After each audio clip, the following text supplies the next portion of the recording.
नमस्ते दोस्तों। प्रस्तुत है आज की कहानी ग्रहण। सीमा फ़ोन पर अपनी मम्मी से बात करते हुए, क्या बताऊँ मम्मी, आजकल तो बासी कढ़ी में भी उबाल आया हुआ है। जब से पापा जी रिटायर क्या हुए, दोनों लोग फिल्मी हीरो हीरोइन की तरह दिन भर अपने बगीचे में ही झूले पर विराजमान रहते हैं। ना अपने बालों की सफ़ेदी का लिहाज है, ना बहू बेटे का इस उम्र में। दोनों मेरी और अमन की बराबरी करते रहते हैं। ठीक है माँ, मैं आपसे बाद में बात करती हूँ, शायद सासू माँ आ रही हैं। सासू माँ ने बहू की बातें कमरे के बाहर से सुन ली थी, पर नज़रअंदाज करते हुए खामोशी से चाय सीमा को दे दी। सासू माँ बहू सीमा को चाय देने के बाद अपने पति अशोक जी के लिए चाय ले जाने लगी।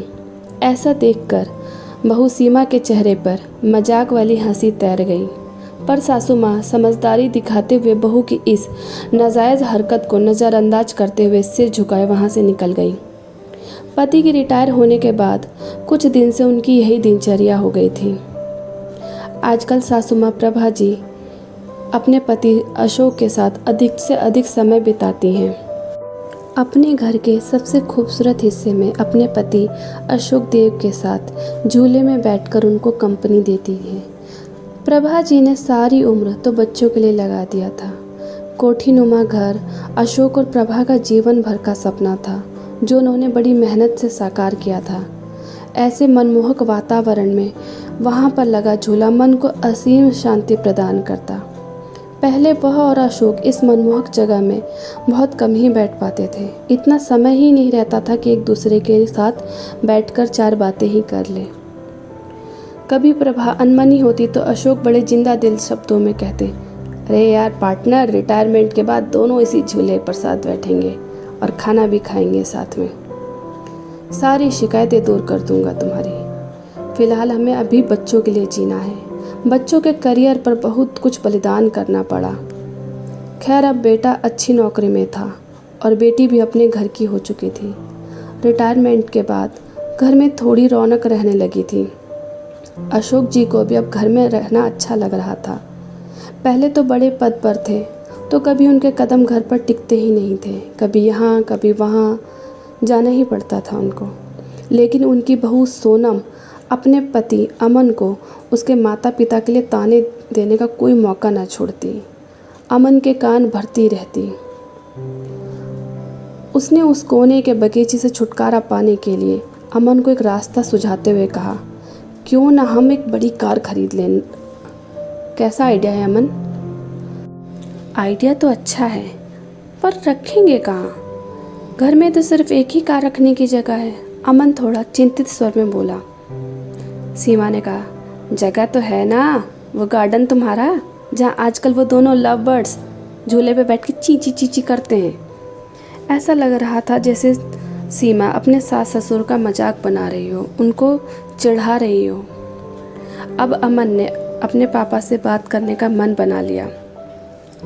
अगले दिन अमन कुछ कारों की तस्वीरों के साथ शाम को अपने पापा के पास गया और बोला, पापा मैं और सीमा एक बड़ी गाड़ी खरीदना चाहते हैं। पर बेटा, एक बड़ी गाड़ी तो घर में पहले से ही है, फिर उस नई गाड़ी को हम रखेंगे कहाँ? अशोक जी ने प्रश्न किया। ये जो बगीचा है यहीं गैराज बनवा लेंगे। वैसे भी सीमा से तो अभी इनकी देखभाल होने से रही, और मम्मी कब तक देखभाल करेंगी? इन पेड़ों को कटवाना ही ठीक रहेगा।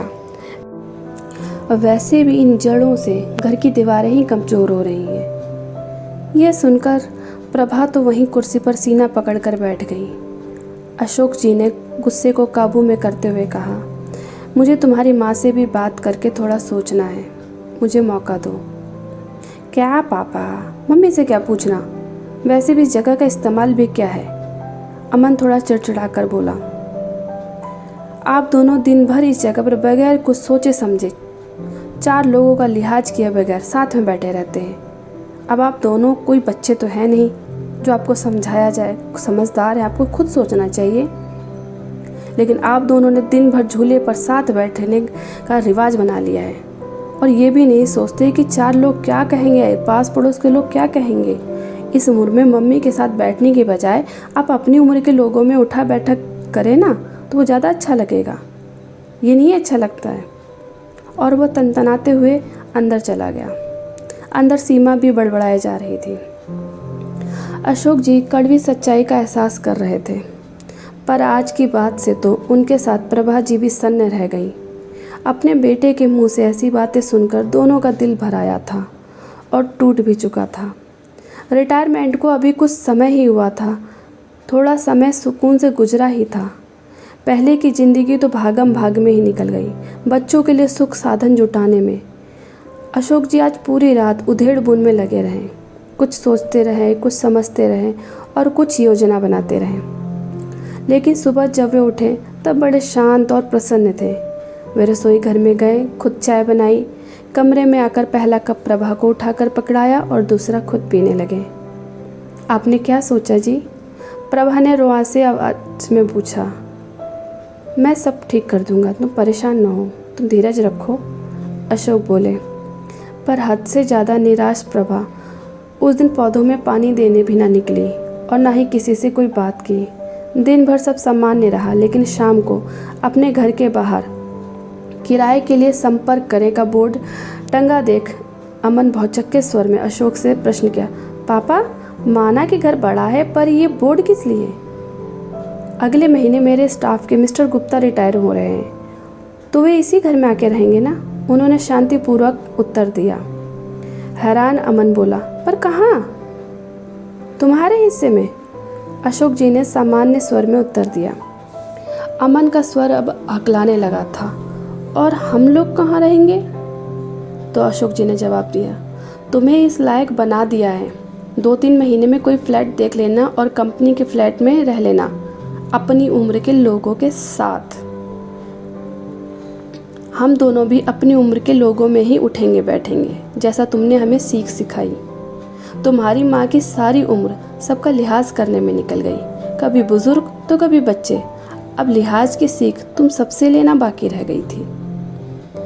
पापा, वो मेरा मतलब नहीं था, अमन सिर झुकाकर बोला। नहीं बेटा, तुम्हारी पीढ़ी ने हमें भी प्रैक्टिकल बनने का सबक दे दिया। जब हम तुम दोनों को साथ देखकर खुश हो सकते हैं तो तुम लोगों को हम लोगों से दिक्कत क्यों है? हम लोग साथ उठे बैठे तो तुम्हें क्यों इतनी जलन होती है? इस मकान को घर तुम्हारी माँ ने बनाया है, ये पेड़ और ये फूल पौधे, ये सब तुम्हारी सलामती की मनौती के साक्षी हैं। ये अनोखा कोना छीनने का अधिकार मैं किसी को नहीं दूंगा। पापा अब तो सीरियस ही हो गए। अमन के स्वर में अब ठंडक थी। ना बेटा ना, तुम्हारी माँ ने न जाने कितने कष्ट सहकर, कितने त्याग करके मेरा साथ दिया। आज इसी सहयोग से मेरे सिर पर कोई कर्ज नहीं है, इसलिए सिर्फ ये कोना ही नहीं, पूरा घर तुम्हारी माँ का ऋणी है, उसका कर्जदार है। घर तुम दोनों से पहले उसका है, क्योंकि जीभ पहले आती है, ना कि दांत। बाप की बात सुनकर बेटे का सर शर्म से झुक गया। आशा करती हूँ आपको ये कहानी पसंद आई होगी। अगर ये आपको ये कहानी पसंद आई हो तो प्लीज़ लाइक करें, हमारे चैनल को सब्सक्राइब करें और कहानी सुनने के लिए आपका बहुत बहुत धन्यवाद। आपका प्यारा सा साथ मुझे बढ़ावा देता है। जय हिंद, जय भारत।